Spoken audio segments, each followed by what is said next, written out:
Hello again, and welcome to Just Say No, where we spotlight the innovators behind cannabis's newest emerging products and ideas at the forefront of the legal cannabis movement. Join me on my quest to uncover everything you need to know about cannabis, but we're never told, from what it is to how it works. We'll explore it all, one conversation at a time, right here on KCAA Radio, 1050 AM, 106.5 FM, coming to you from the Inland Empire and beyond.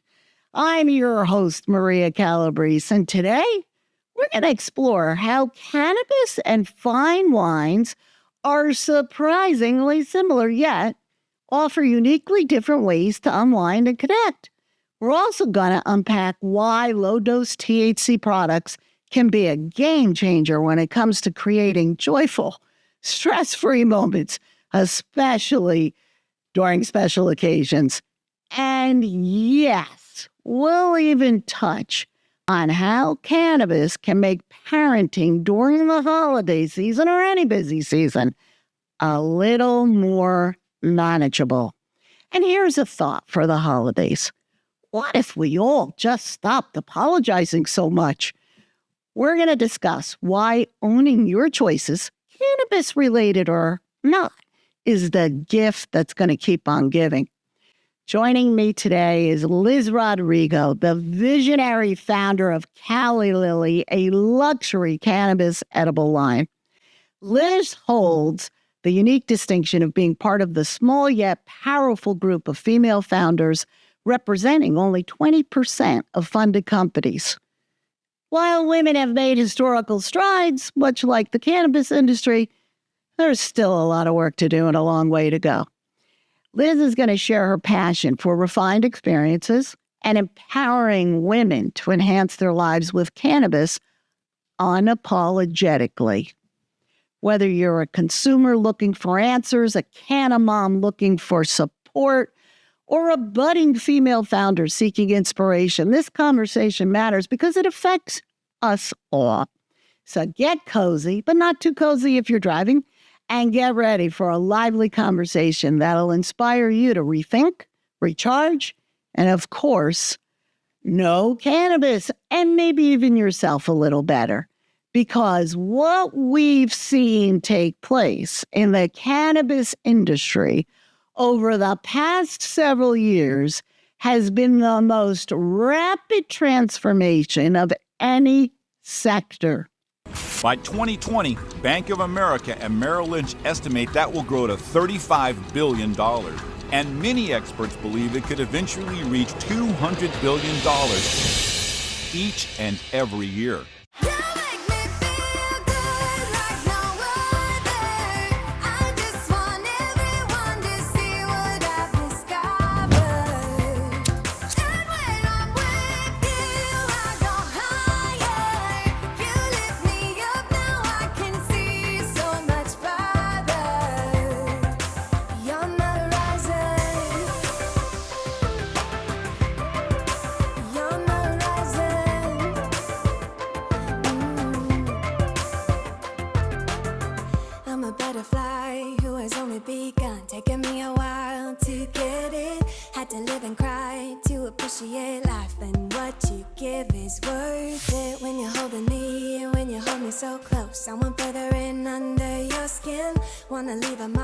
I'm absolutely thrilled to welcome today's guest, Liz Rodrigo, founder of Cali Lily, the luxury cannabis edible line, being praised as a new wave of low-dose joy created to help you feel your best. Liz's journey into cannabis is both deeply personal and profoundly inspiring. Her connection to the plant began during one of life's hardest moments, helping her mother through her battle with breast cancer as a teenager. Witnessing firsthand how cannabis eased her mother's suffering left Liz with an unshakable belief in its healing potential. Now, a mother herself, raising a spirited toddler, Liz has brought her passion and expertise full circle with Cali Lily, designed with intention and care. Featuring low-dose 5 milligram servings, Cali Lily products Now, get this, because this is what got me. Calla Lily products are crafted for those seeking to stay present and capable while also experiencing moments of calm and relaxation. Liz, I am so excited to have you here today to share your story and your vision for how cannabis has worked for you and can potentially help others. Welcome to Just Say No, Liz. Thank you so much for having me. I'm thrilled to be here. We're thrilled to have you. So, Liz, tell us a little bit about yourself and Calla Lily. Yeah, I'd be happy to. Well, I'm actually originally from the East Coast. I grew up outside of Boston, Massachusetts, and went to college out there. I actually majored in psychology, which wouldn't have thought it at the time, but actually set me up for my further careers to really help dive into consumer insights.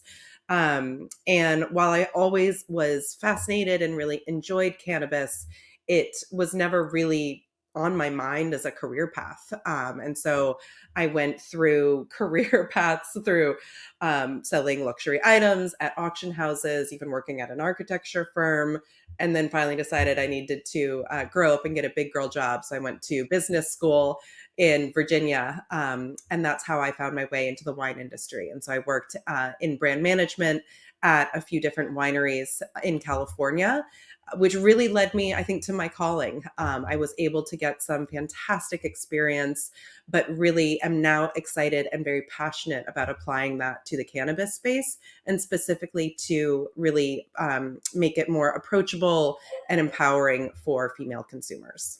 I actually went to Boston University undergrad and graduate, grew up on the East Coast too, Jersey girl, but Boston, that's where my heart lives. You're also familiar with the East Coast winters. And the East Coast female founders. There you go. That's right. In like a lion, out like a lamb. All right. Well, now we're going to spotlight Calla Lily. This is this week's featured product. And full disclosure, Calla Lily has not sponsored this episode. They haven't paid for any advertising.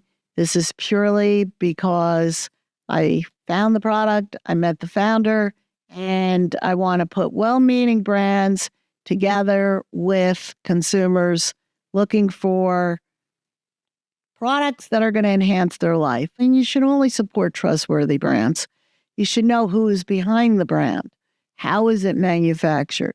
So, Liz, using Calla Lily as our featured product, what is it on the Calla Lily packaging, ingredients, all the things that should draw someone to it? Yeah. I mean, I think like other industries or, other sectors of consumption, I think look for a brand that resonates with you. Look for a brand that is checking the boxes in terms of the ingredients or, manufacturing practices and things like that.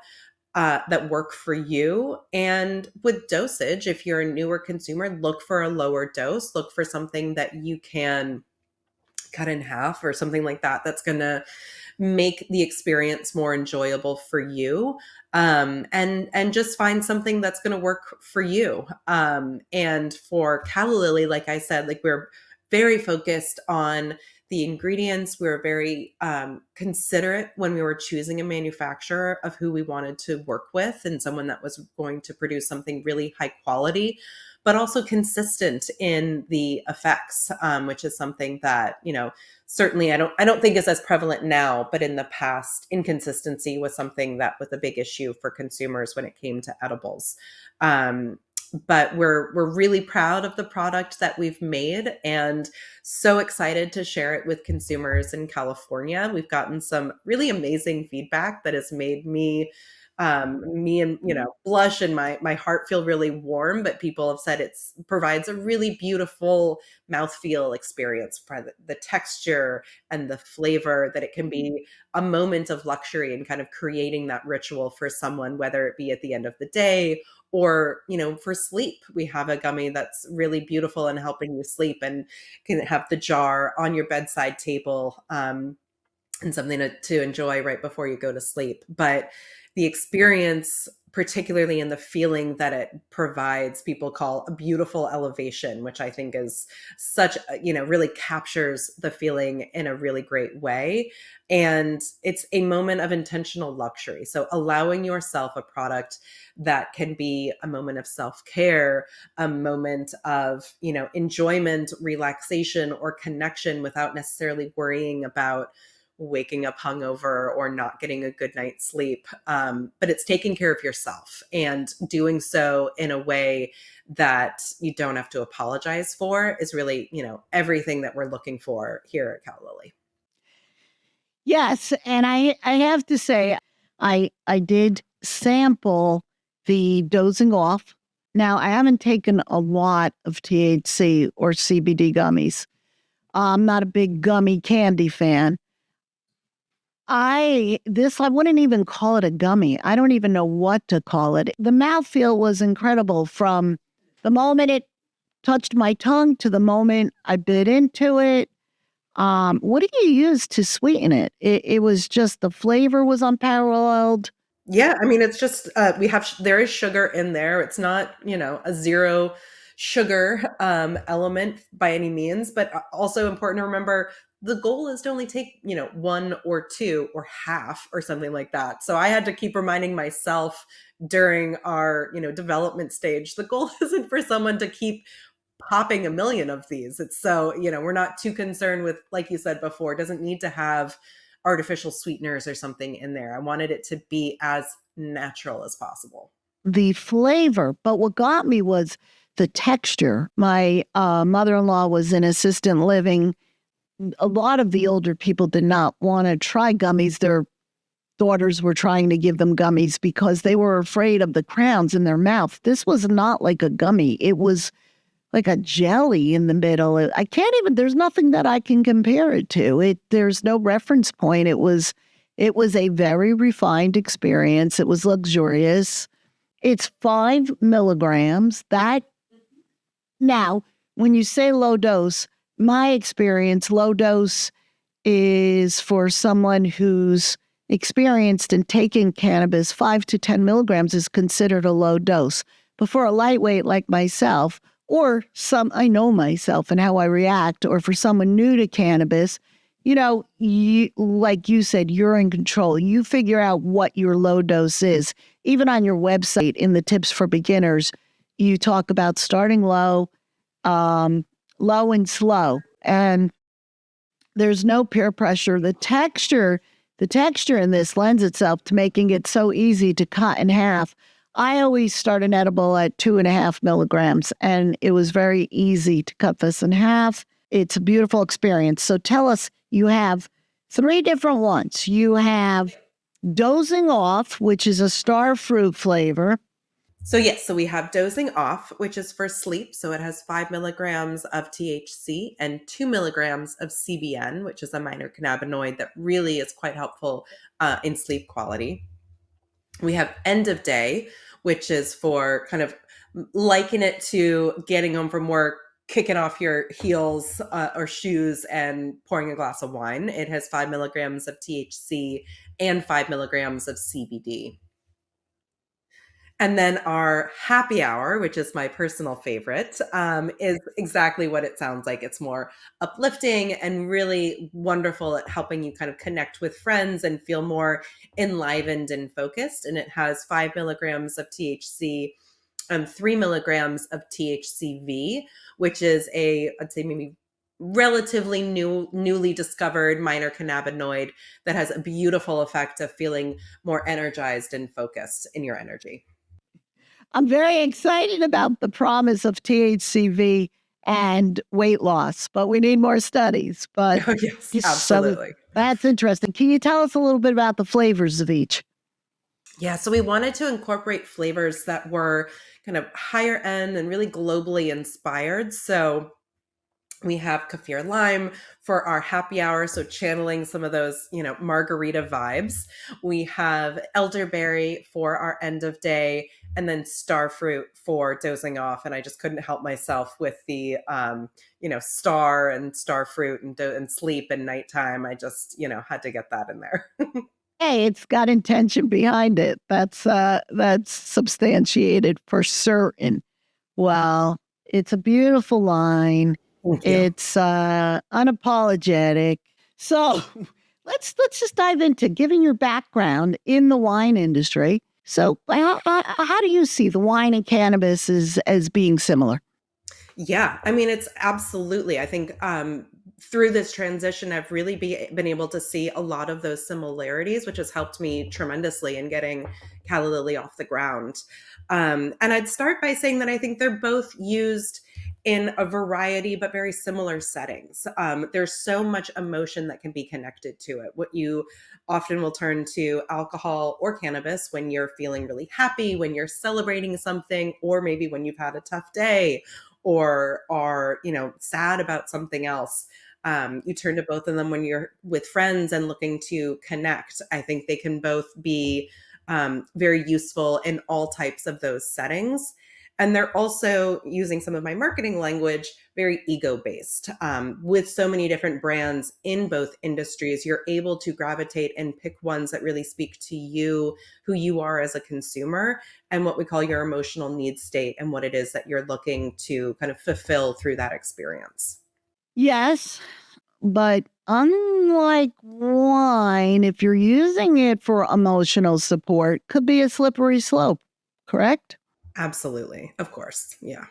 And you're from the wine industry and you're saying that. Yeah. I mean, certainly, working in the wine industry, you see all of the beautiful ways that people can interact with wine, but are certainly aware of, some of the negative situations that can occur as well. I've read a lot of studies and pieces in the news about Gen X moving away from alcohol and turning toward cannabis. Do you think cannabis has the same potential to create the same kind of social rituals we associate with wine? For instance, I know a lot of wine connoisseurs who love to pair their wine with a beautiful Duck Orange. Do you see people pairing their gummies with a nice meal or some of the social rituals that are associated with wine? What's happening with cannabis? Yeah, well, I think, you're absolutely accurate in what you're saying, but I would also add that Gen X is certainly not the only group that is behaving this way. Um, so I think certainly younger generations are also being very mindful about their alcohol consumption and exploring other ways to get the same effects of whether it be relaxation or, uplifting and connection. But to answer your question, I think absolutely. I think finding rituals that work for you. I mean, a lot of people will talk about their skincare rituals or their sleep rituals to help set them up for that. I think a lot of people now are finding their rituals, whether replacing that, end of day glass of wine with a gummy. There's also been a long-standing, I feel like, ritual that people will have with the flower itself of cannabis, and kind of whether it be, rolling a joint or packing a bowl. There's something that people can find very therapeutic around the ritual, setting up themselves, knowing that that kind of feeling of, relaxation or what have you is going to be coming along with that ritual. It's exciting, and these new forms and ways of consumption are very, very exciting. How would you say the sensory experience of wine and cannabis compare? I know they always say in wine and in cannabis, the nose knows. So, particularly in how they engage our taste or our smell or our mood, a lot of people have been socialized with the rituals of wine, so they know what their limits are. Could you talk a little bit about the onset and the duration for edibles or gummies? Yeah, absolutely. I mean, I think it's certainly very different if it's when you're comparing edibles to wine, a very different sensory experience, because you're going to take, maybe one or two gummies, whatever your preference is. So the actual consumption part of it will be much shorter, but certainly there is going to be flavor and texture, and a mouthfeel that comes along with the eating of the edible. But then I think the sensory experience will be a little bit different because you wait just start to feel it, and then slowly you start to feel it effects and see how it kind of impacts your mood, your energy levels, all of those sorts of things. So I think it is a bit of a different sensory experience, but I think you hit on a really good point before, where there is precise dosage. And so, kind of and are going to be able to predict, the more you get to know a brand and the dosage amounts, you'll be able to understand how it is that you're going to feel and have that kind of consistency in experience, which is nice. And it doesn't have the same type of snowball effect as drinking might, where, like you said before, one glass turns into three, and you're kind of keeping up maybe in conversation and don't notice how much it is that you're drinking. I think it can be a little different when it comes to gummies, because it's more predictable and reliable in that way. In California, we're 20 minutes into the show, and that means it is 4:20. And what better thing to do or offer on 4:20 than to drop a knowledge bomb? We have a little segment, Liz, called Quick Hits, and I'm going to put you on the hot seat. I'm going to put you on the spot. 4:20. Can you drop a knowledge bomb for us? Can you give us a quick hit? Thank you, Maria. Yeah, no, I'm so excited. And in honor of this and in honor of this season, if you're listening to this in December during the holidays, my tip today goes out to all the other Canna moms out there. I don't know about you, but my to-do list has been growing by the minute. And my tip for you today is just to make sure, and this might sound like, duh, please prioritize your self-care. And during the holidays, double up. A lot of times, a lot of the magic falls on our shoulders, and I don't want you to forget to make magic for yourself. So whether it is taking a cannabis infused bath, a regular bath, having a gummy, or whatever you need to do to make sure that you're checking in with yourself and taking care of yourself this season, or whenever. This applies throughout the entire year. Just know that the more that you take care of yourself and show up for yourself, the better and more able you'll be able to take care of and show up and bring the magic for everyone else around you. So, Canna moms, just take 5 minutes for yourself today. I love that. And I love that you didn't just say to do it, and you gave them a very doable goal that will be tolerable. Start by taking 5 minutes for yourself. I love that. Liz, could you just share with us a couple of the things that you do in addition to taking 5 minutes for yourself? Yeah, I try to work out almost every day, even if it's just like a 15-minute spin class on my Peloton. I find that for me, that exercise, going for a walk, 15-minute stretching, whatever it is, just allows me to kind of recenter and feel a little bit better in my own body, in my mind, all of that. So I exercise a lot. I take a lot of baths. I'm a big bath person.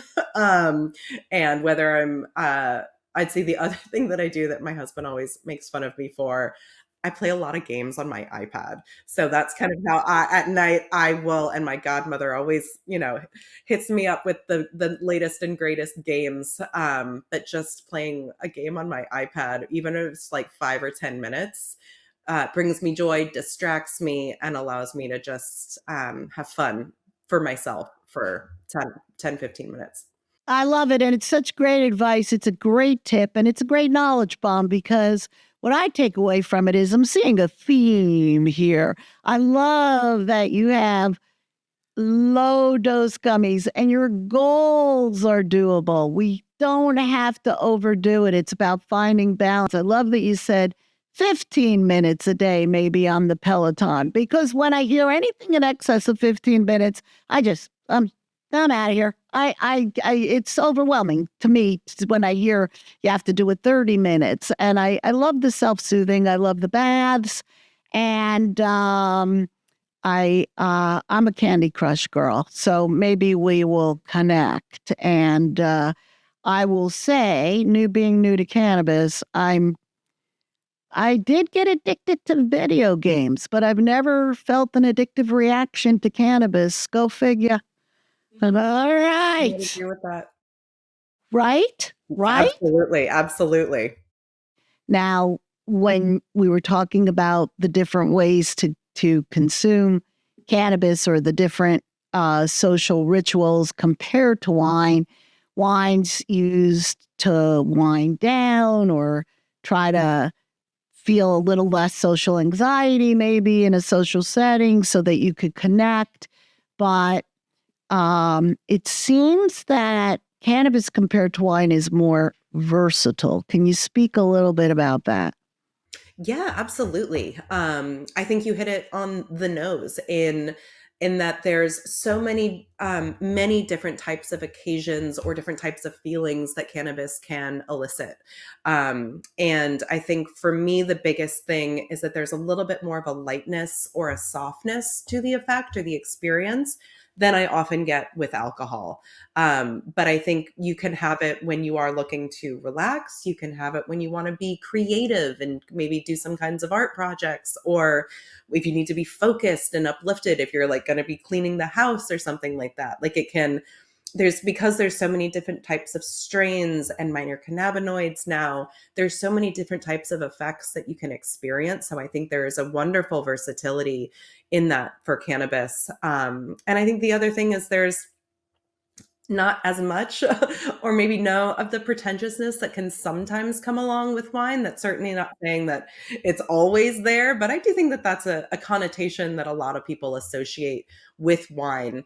And you can have, certainly I've had friends that have opened very expensive bottles around me and are describing the smells or the aromas and the flavors that they're getting, and I'm like, yeah, sure, cracked leather, yeah, I'm getting that too. You taste the cracked leather, right? Yeah. You got that, didn't you? Yeah. Oh my God, that's such an incredible point. Backtracking a little bit, there's the versatility that the cannabis affords is there's so many different intentions behind it, and it offers there's something for everybody. Whereas wine is usually with a meal or for celebration, but all the different reasons you could the versatility of the plant in terms of taking it medicinally or adult use or for creativity or for wellness or as part of a self-care routine. And it comes in so many different forms. But yeah, that's really funny. I have to tell you, I'm new to this. I'm completely new to cannabis. And I Welcome. am, thank you, thank you. And please, let's if we have any control over the way this market evolves, let's try not to have cannabis snobs. I don't think we're ever going to have cannabis snobs. You crack me up about the wine snobs. I could tell you being new to it. See, the first thing you said to me was welcome. It's welcoming. I walk into a dispensary. I'm not asked about did I taste the cracked leather or did I feel empowered. I think you're absolutely right in that it is, and maybe it's because we're still, kind of coming out of prohibition, and there's many different people that are trying to bring awareness and break some of the stigma that does exist in the cannabis space. But I've found it to be a very welcoming space. Everyone being willing to help you or introduce you to new people, or talk to you or answer questions that you might feel dumb asking because you're just not as in the know. But I think, punchline for your show, didn't even mean that, but no, I found that it's very much everyone is focused on a rising tide lifts all boats, and how do we just kind of help each other to bring out more education and talk about this beautiful plant. Yeah, it's very, very inclusive and comes from a spirit of just helping you have your need met. Both have a learning curve, but flavor profiles, potency, effects.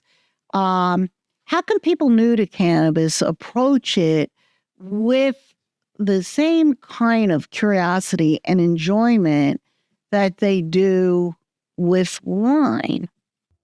Yeah, I mean, lean into it. I think having that kind of curiosity is wonderful. And there's so many amazing resources out there that I think you can just go and educate yourself. And even it's just looking online, and just Googling, different types.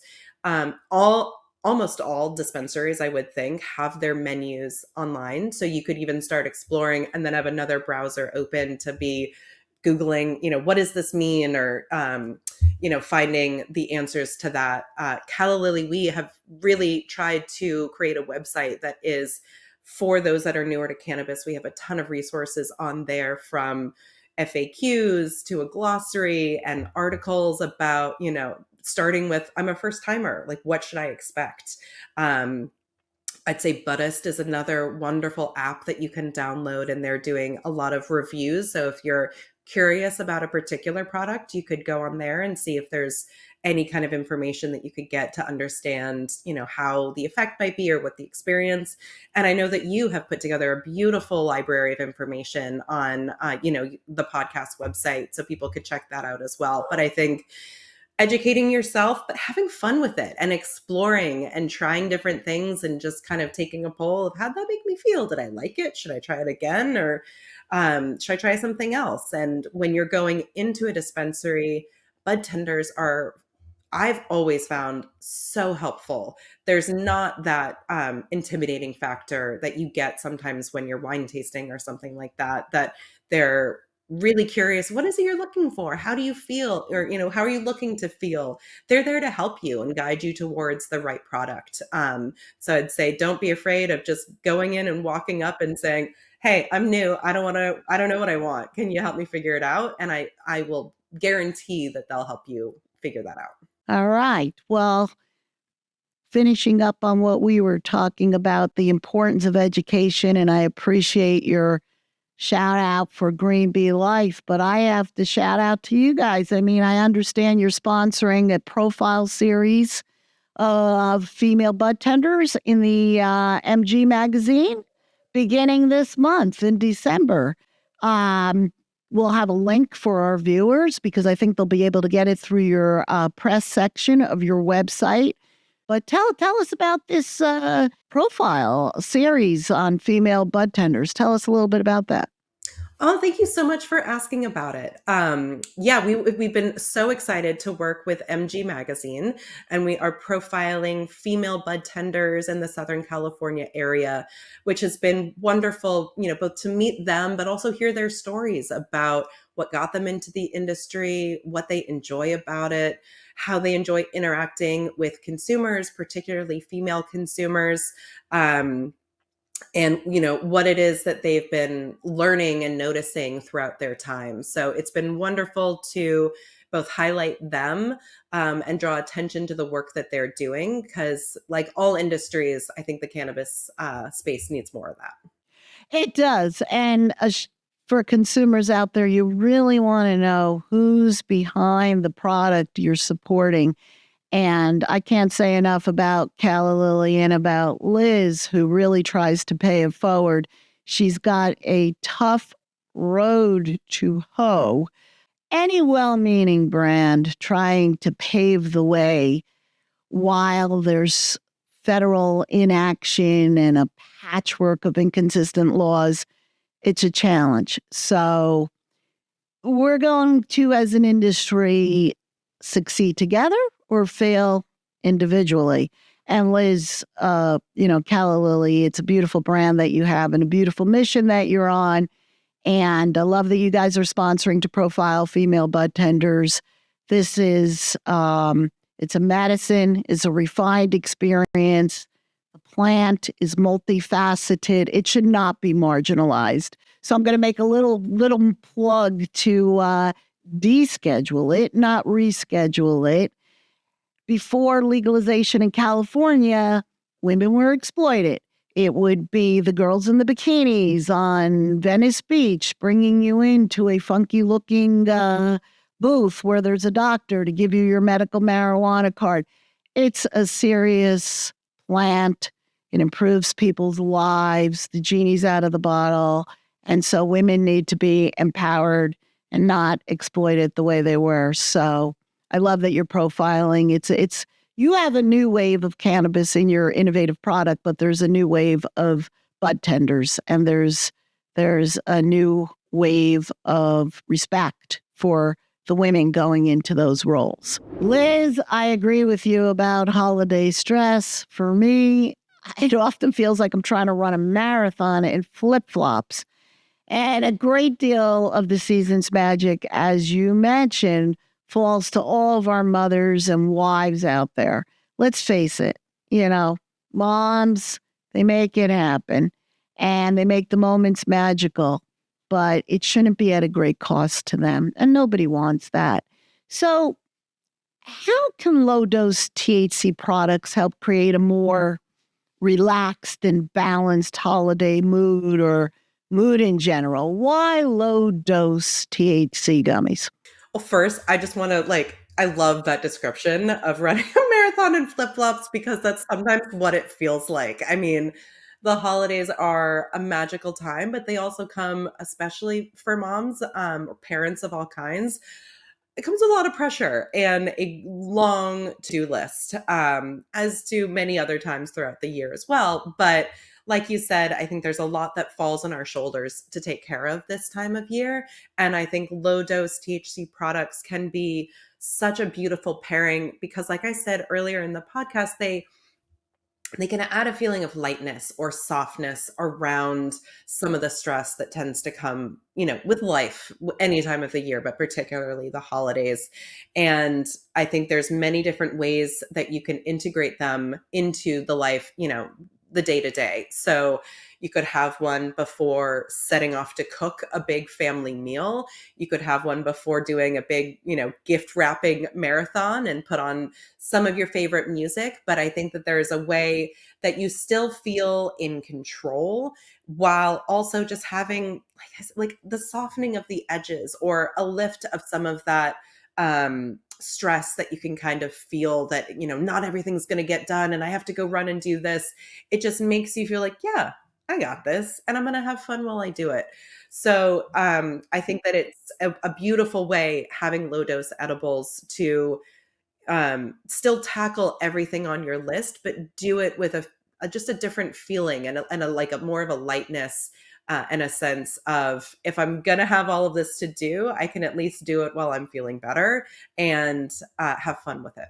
I love that you're crushing the stigma because it's prevalent, and many people outside of the cannabis community still believe it's about chasing a high.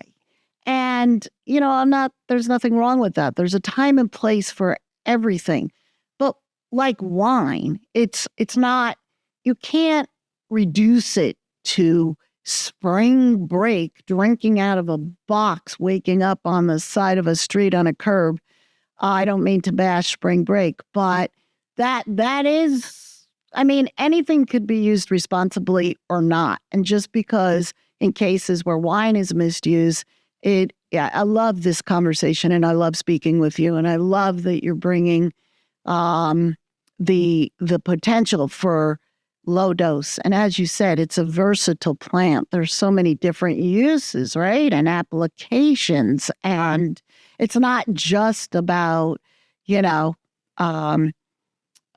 getting completely and totally disoriented. So it's a huge thing to point out because I think that there's a concern or a stigma that if I use cannabis, I'm going to be out of control or I'm going to be so high that I can't get off the couch. And I think that it's really important for people to know that low dose gummies aren't going to make you feel that way. You're still going to be completely in control, and you can start off with just like a nibble of a gummy and take it from there as your comfort level allows.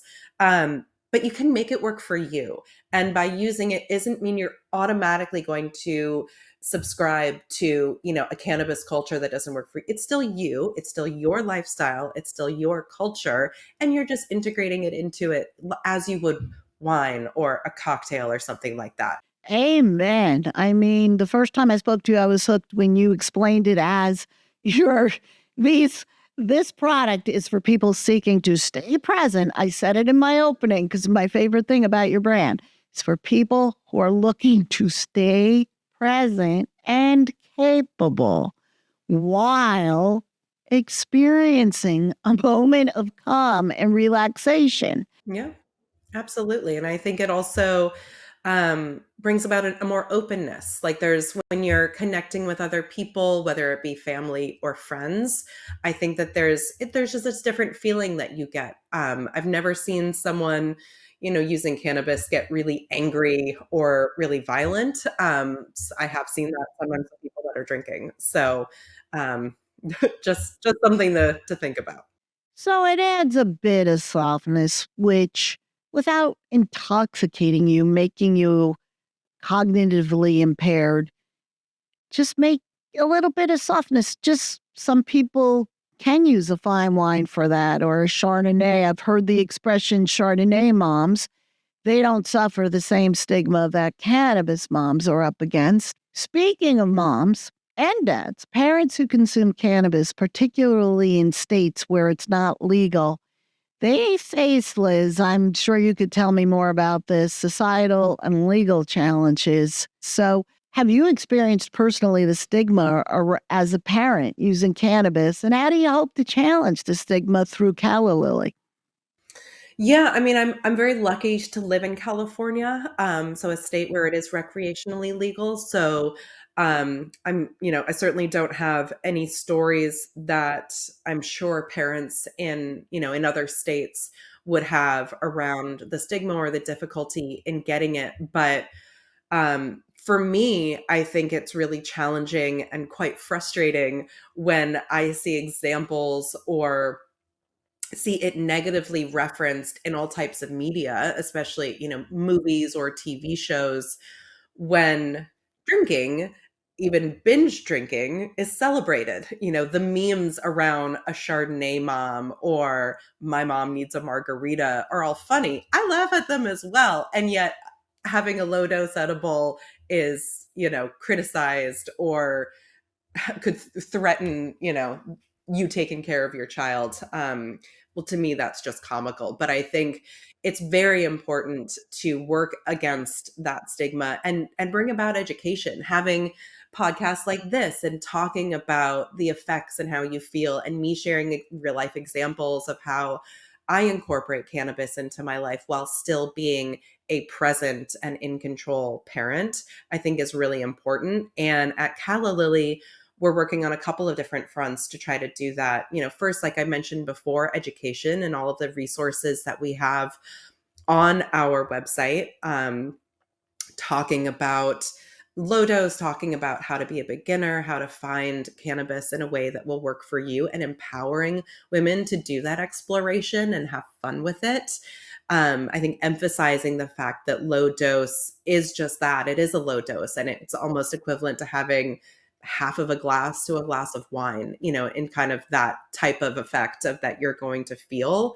And so I think doing like that, we also share a lot of stories in our blogs and articles from women and how they incorporate cannabis into their lifestyle. So I think talking about that and sharing stories will allow other women to kind of see themselves in that scenario and maybe view it in a different light. And to packaging, will be people still judge a book by its cover. People still judge a bottle of wine by its label. And so bringing a brand to the marketplace that looks and feels elevated and has a beautiful, package to it with a glass jar inside, we're creating an experience and we're creating a luxury experience and something that can feel beautiful and elevated in someone's life and, mirror that of other products that are already in their repertoire. I think also having that with the brand works to break some of that stigma as well. So, yeah, I agree with everything you said, and I applaud you. You're brave. You're brave. You're brave to come on the podcast. Yes, you're lucky to live in California, but we can't forget, guys, it's still federally illegal. Now, hopefully it will be rescheduled, needs to be descheduled because there are legal challenges and moms do face in states where it's not legal. There's risk of child custody issues, criminal penalties, employment risks, You have to worry about child protective services. This is real, guys, in states where it's not legal. And this is why it affects all of us. Liz, so many things I love about Calla Lily, the brand, the mission, yourself. But I have to tell you, I love that it was founded on the idea of living unapologetically. Why do you think it's important for women, everyone, to stop apologizing for their choices, especially when it comes to cannabis? I mean, so many reasons. I mean, I think I read that women apologize about 20% more than men do. And so I think Not me. I'm a Calla Lily girl. Not sorry, guys. I know we're turning sorry into a curse word. But I think in general, I think women should just try to take stock and notice when you're apologizing, how much you're apologizing. Just ask yourself, is that something I really needed to apologize for? Like, do you see your male colleagues apologizing for things like that? Because I do think that it matters. And I think apologizing less will have an effect of women feeling more confident and more empowered and showing up and feeling the right to take up space or having a voice or questioning decisions that you see being made. So I just think that and especially when it comes to cannabis, apologizing less for using it will really work against destigmatizing it and showing that it is, whether it be for medicinal use or recreational, just having fun, will show that it can be a part of your daily life, like alcohol, like food, like, the medicine that you're taking, and just showing that it is an ingredient in your lifestyle. We like to say at Calla Lily that we make edibles that are for any reason or no reason at all. I love it. For any reason or no reason at all. I find when you're apologizing for things, it will internalize it and it makes you question your own behavior or choices or opinions when you shouldn't, and I think especially we as women tend to do that. So just being more mindful of it and calling yourself on it when you see doing it, or calling, a good girlfriend on it and saying, you don't need to apologize for that. Why are you apologizing for that? And kind of keeping each other in check could be really helpful. Ladies, it's not obvious, but if you think about it, it undermines confidence and the authenticity in our lives. It's so true, but it's knee jerk, it's hardwired, and it's something we really have to pay attention to. But we are conditioned, we are socialized and conditioned, especially as women. And hey, it's a female plant, so. How do you think we can shift the narrative and normalize cannabis as a valid lifestyle choice, particularly for women and parents, aside from stop apologizing for it? I mean, I think podcasts like this are doing a beautiful job, and conversations like this, and just seeing more examples on, the media that people consume. So whether movies, TV, social media, I think I see it starting for sure on social media, people getting out there and living unapologetically and saying, yeah, I am a canna mom, and yeah, I'm gonna have a gummy at night or when I'm hanging out with my kids, because guess what? I can do that and still be present and play with them and maybe even have more fun with them. So I think it's just showing examples around that, and highlighting all the beautiful resources that are available for people that, maybe are curious but don't know enough, or want to educate themselves. So I think it's just doing more of this. Well, you make a fantastic point. I mean, cannabis hasn't crossed the mainstream divide in terms of media. It's either sensationalized, and they like to tell these crazy horror stories, or they just don't talk about it because the advertising dollars aren't there yet because of the legal landscape. So what you said is absolutely spot on. All right. Well, we've been dispelling a lot of myths around the stigma and trying to crush the stigma, which is a perfect segue into our nip it in the bud segment. So let's nip this in the bud. Liz, truth or fiction? All gummies are created equal. Fiction. I was so excited to come on and be able to talk about this because, in no sense are all of the gummies or edibles out there created equal. And I think it's so important for consumers to know that and to know what to look for. There's so many people that are being more conscious in the choices that they're making about what food they buy, what produce they're looking at, what kind of wine they're doing. They're being very, as they should, looking at the ingredients and the sourcing and where things are coming from. But I want you to apply that to cannabis as well.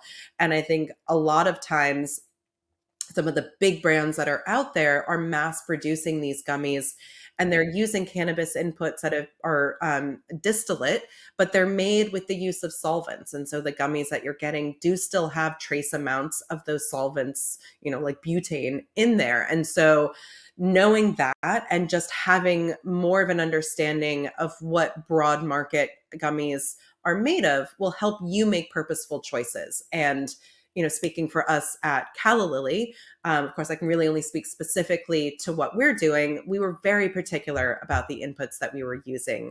We use a solventless live rosin that is made by our manufacturer with buds that have been flash frozen and sent down to their facility. It's actually made using an ice water bath, so really can't get more natural than that. And we use all natural ingredients and flavorings and nothing that we don't need to. We had a very minimalist approach when we were doing the formulation of our gummies. And so I think just being mindful of that as a consumer and doing your homework and looking online into what's going into this and is it okay with me or not? And it might be, and that's completely fine. But just knowing that, like other areas of your life where you are maybe double clicking and looking into things a little bit more, I want you to apply that to your cannabis as well. Absolutely. And your rosin is sun grown. That's correct? So the bud is coming from sun-grown farms across California. And it's then when it's harvested, it's actually flash frozen and transported down to our manufacturer where they're making their own solventless rosin in-house. And can you explain what rosin is? Yeah. So, I mean, there's many different ways of taking the cannabis plant and kind of distilling it down into the material that you're going to use in different edibles. There's distillate, there's resin, and then there's rosin. And it's really the manner in which you treat it that determines the name. And we specifically wanted to use rosin because it doesn't use solvents in its extraction process. So we use an ice water bath and kind of agitating and shaking the plant to get the materials off of it versus using something like butane. Whoa. So do distillates and resin as an extraction method include sometimes solvents? Yes, many times they do. And so the gummies on the market will have, mind you, very small and trace amounts, but they are present. Okay. But that's also why what I'm seeing on your packaging is it's triple lab tested, correct? Yeah, our manufacturer helps with the lab testing. That is, part of being a legal cannabis company in California is following all of the rules and being really careful around, the ingredients, the manner in which it's made, and making sure that everything is lab tested so that before it goes to the market, we are sure about the dosage, the cannabinoid presence, and that everything has been, triple checked to make sure that it's safe for consumer use. Right. And you want those lab reports, guys, to be able to verify the purity and the potency.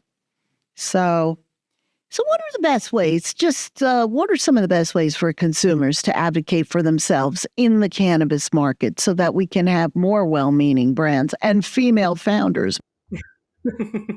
Always want more female founders in cannabis, but any industry. But I think ways that consumers can advocate for themselves is doing their own homework, doing research themselves, whether it be on your website, my website, or all of the other wonderful resources that are out there, and asking questions, not being afraid to go in and ask bud tenders about certain products or, strains, what have you, but just feeling more empowered and confident and taking it into their own hands to make the experience what they want it to be. That's right. And that's why the profile that you're sponsoring in MG Magazine about female bud tenders, very, very important. And consider the source. You must consider your source. But it all starts with going full circle here, Liz, being unapologetic so that you have the confidence and step into your right to demand accurate information to make the best choices for yourself and your family. So, hey, knowledge is power. Always read the labels, research claims, and support brands that prioritize transparency and compliance. I think, Liz, before we close, I just want to take a moment to give you a big thank you for all that you're doing to move the industry forward, to move female founders forward, and to help make people be able to tolerate life a little easier and stay present for it. Well, thank you so much, Maria. It's, that it means so much coming from you. It's truly been my pleasure to talk with you about the brand and about how more women can make cannabis work for them. Yes. And I just love how you are out there sharing your story, which is so inspiring. And from exploring the parallels between wine and cannabis to learning how low dose THC can transform the stress of the holiday season or any season that's overwhelming into moments of calm. Liz has truly shown us the power of living unapologetically and embracing cannabis with confidence. As we head into the holiday season, let's take her advice to heart, guys. Whether it's finding balance, staying present, or letting go of unnecessary apologies, we all deserve to approach life and cannabis with intention and joy. Next week, we're going to dive into an equally fascinating topic with our guest, Seth Rutherford from 253 Pharmacy. This is Massachusetts' top cannabis dispensary and the only dispensary in the United States that offers kosher cannabis. How's that, Liz? Kosher cannabis. Is that a new one? I love it. I can't wait to tune in. Great. So whether you're new to cannabis or a seasoned enthusiast, this is a conversation you're not going to want to miss. Hey, guys, your feedback is invaluable, so please don't hesitate to reach out with questions, comments, and ideas for topics you'd like us to explore. You could connect with me on social media at Just Say No Radio or visit our website at greenbeelife.com. And Liz, for people to find out more about Calla Lily, I know they can visit CallaLilyCanna.com. That's CallaLilyCanna.com. Or how can they connect to you on social media? Yeah, absolutely. So you can find us on Instagram at CallaLily_HQ. And you can also find us on LinkedIn. Oh, fantastic. Well, thank you for joining me today, everyone, on Just Say No. Remember, knowledge is power, and together we're redefining cannabis, one conversation at a time, one guest at a time. Until next time, stay informed, stay curious, stay lit, and just say no. That's with a K and a W, KNOW. Just Say No is a Green Bee Life presentation, airing live weekly on Friday afternoons from 4 to 5 p.m. Pacific on KCA Radio and KCAA TV.